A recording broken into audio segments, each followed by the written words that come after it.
Hello and welcome. My name is Carsten Lützen. Today I will share this team timeline.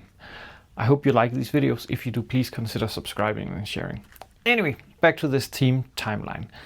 I absolutely love achievement posters and this keeping track of how have we done as a product team or as a team over the course of time. And another way of doing this is having a team timeline.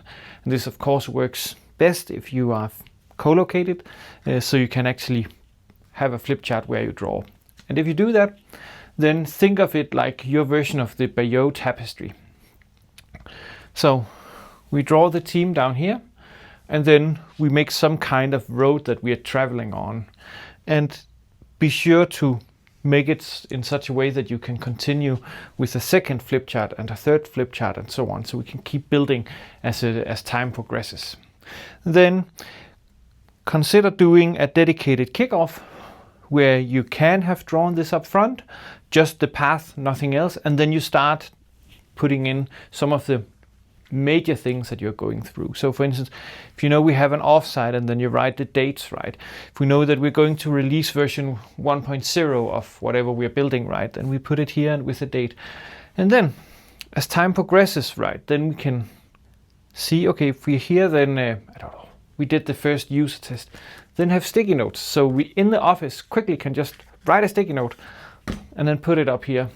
And then slowly we will populate it with sticky notes. And if somebody has time and want to do a bit of drawing and illustration, right, then they can take one of these sticky notes and replace it with a little drawing.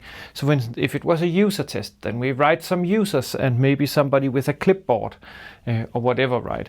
Or if we deployed something on a server, then we can make like a server where steam is coming from it and it looks like it's about to explode.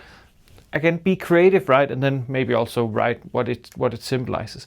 But then when we onboard new people, then we can see the full journey of the product, of the team, and it's just such a rewarding thing to look at.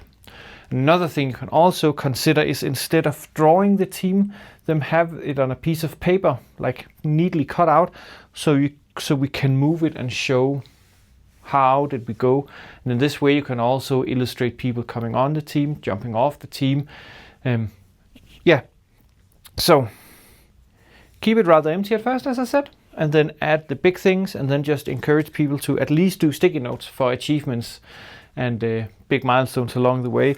And then encourage adding to the tapestry whenever there is something, so we slowly build it. And then celebrate. For instance, this calls for celebration, right? Make sure that you also mark it that we celebrated something, because at least I tend to forget that.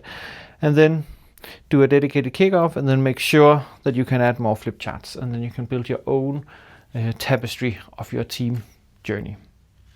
So that is a team timeline of one version of doing it. I'm curious if you do something similar. You can, of course, I forgot to mention, sorry, do this online, but in a virtual whiteboard, but to me it's not the same. It's not as fun as pencils and crayons and whatnot. So that is a team timeline. I'm super curious if you have done something similar. If you have, please share in a comment or in a message. That would be awesome. And as always, if you have comments, questions, ideas, or feedback to these videos, again, a comment or a message would be cool. Yeah, that's it. Have a super awesome day.